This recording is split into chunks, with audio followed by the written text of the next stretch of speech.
Thank you for the response. You brought up a lot of interesting points. First, I'd like to say I think this form of communication is still every bit as revolutionary as it was 20 years ago. Because what we are doing is deliberating. I take up 3 minutes of your time, and then you take up an hour of my time. And because it's pre-recorded messages, we can't interrupt each other. It's great. It's voluntary arbitration.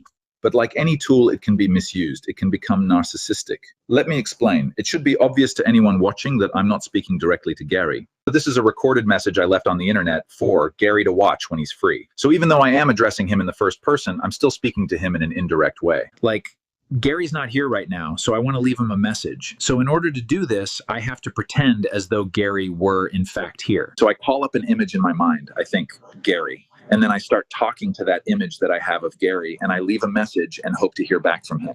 Well, my imagined version of Gary is just that. It's imaginary. It's who I imagine Gary to be, or my closest approximation. In psychology, they call this an introject. It's totally normal. This is just how our minds adapted to technology.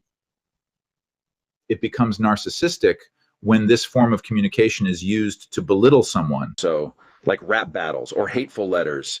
Or take Gary, for instance. Gary's like one of the very first victims of gang stalking on YouTube. In fact, that's how Gary came into my orbit. Was I saw a video a troll had posted making fun of him, but so then I tried to find him and I had to sift through a whole column of troll channels to find the real him. Well, so those idiots were using the exact same tool me and Gary are using, but they were using it in a narcissistic way. You need to understand this crap. You think YouTube doesn't know these things? You think YouTube isn't using every psychological trick in the book to extract every bit of profit they can out of you? Every single element on this website is a trick. Nothing on this website is actually what it poses to be. It's all three-card Monty. You think it's this, but it's actually that. You think the view count is democratic, but it's actually false advertising. Okay, so well, YouTube prefers you to be narcissistic. One, because it stimulates more engagement. And two, narcissists are easy to manipulate. And so it gets even worse than that. YouTube wants you to be so narcissistic that you don't even acknowledge that there are other people on the platform. It's just you and your subscribers. Other content creators? Well, they're competition, in fact. Even if you're in total agreement with everything they say, and it'd be extremely beneficial for you all to team up, YouTube's got you seeing everyone as competition, so they never speak. And if you look at YouTube today, that's how every single person on here is using the website. It's just them and their subscribers. That's not by nature. The users have been guided into using it that way. So back to what I said before, not only is me and Gary agreeing to have a civil discussion online still revolutionary, it may be even more revolutionary now because of the times we live in. Okay, so Gary, I'm leaving this message online specifically for you from here on out. Anyone who's not Gary can scram. Gary, this button here will reset the internet. Remember what I said about you needing not to concern yourself with how many subscribers you have? Well, we'll all go back to zero. The whole internet. Okay, so imagine how badly I want to push it. You know me, I don't care. Let's go. Fresh start. No more PewDiePie, no more Logan Paul, no more Andrew Tate, no more Mr. Beast. Let's go! Okay, so you have the same red button, and I'm going to show you where it is. And the thing is, I have to, because the only way the button works is if me and you press the button at the exact same time, okay? So imagine my frustration, Gary. All I need for this button to work is for you to push yours too at the exact same time. Okay, so where is it? It's in you, Gary. It's in your IP. It's in your eyeballs. They scrape your data to know what to dangle in front of your eyes. They've verified that you're human. Okay, that gives you one shot. Okay, well, think back to the American Revolution. What did they have? It all came down to how fast a soldier could aim, shoot, reload, and then re-aim and re-fire. Once they had those stats, they could weigh their strengths against their enemy.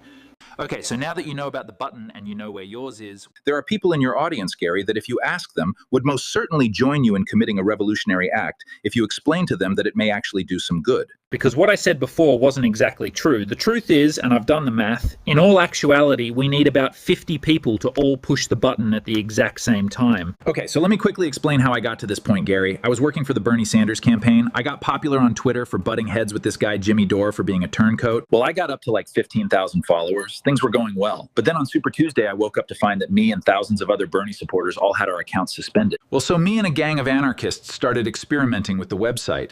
And it was by all of us putting our minds together we discovered this. And once we had this, the whole website was in trouble. Now, the reason why this thing works is because all these websites are narcissistic. Remember what I said about narcissists are easy to manipulate? Well, being narcissistic makes you vulnerable. And since the website was built by narcissists and the people that use it become narcissistic, a backdoor naturally manifested. And since anarchists are the only people capable of organizing for a good cause, because you have to have empathy to want to fight for your fellow man, The back door was only available to anarchists. It was beautiful. Like, we had it. Congress people, magazines, celebrities, activists, they all came to know of us. Well, remember what I said about 50 people? Well, when we got to about 30 people, we became unstoppable. So we started plotting to take the biggest fish, and we both know who I'm referring to. And so we're watching his tweets, and we're trying to figure out the best day for when all 30 of us will be available to take part, and then boom. The idiot comes walking in with the sink. News hits, he bought the thing, and I swear to God, overnight, all our tweets went straight into the, maybe offensive, trash bin immediately afterwards. Okay, so now I'm really mad, but I've found this button. But it doesn't work on Twitter anymore, and when I looked at YouTube, it just looked like this monolithical thing. But then after looking at it for a while, I realized, oh my God, no, it's not. It's a tiny minority that's being heavily suppressed. So they'll welcome us as liberators.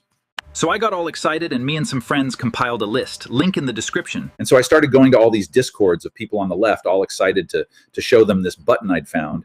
And then to my dismay, one by one, the second I talked about organizing, they all uniformly yelled out "Fed" and banned me. And so I went all the way down the list and got banned from every single one of them. And it was heartbreaking. I tried a million different approaches, and every time it was the same result. And so that's when I came to understand that people really love their echo chambers. And so I went all the way down the list until there was literally only one person left.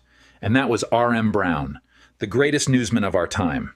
He absolutely saved this operation. When I went to his Discord, it was filled with lovely people. And when I talked about organizing against YouTube, they said, sure, tell us, what do we do? So I showed them the button, and we got organized. And I went on RM Brown's live show and told him, hey, we're starting a brigade in your name. Take over the internet. Just wanted to let you know. And he said, okay. And well, so like that, the first brigade on YouTube was formed. And they've gone on to do historic things already. It's amazing. But so now, Gary, I'm here to inform you that there are 3 brigades now.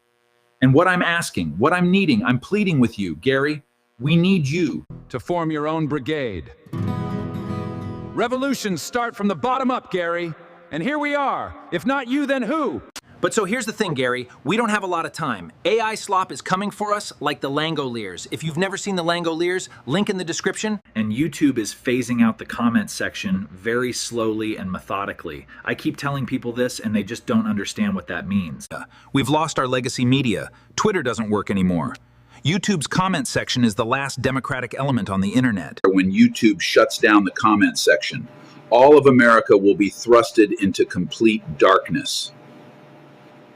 But it doesn't have to be this way, Gary. You have a fleet of devoted followers that will blindly follow you into the battlefield. They will. If you say you think it'll work, they'll listen. And don't turn to them and mumble, hey guys, oldhacks has this stupid idea he wants to try, yada yada. Think about 20 years of YouTube, 20 years of this crap, 20 years of this stupid website robbing this country its creativity and its wealth. Think about all the crap. Get angry about it. Then turn on the camera and tell your people the time to act is now.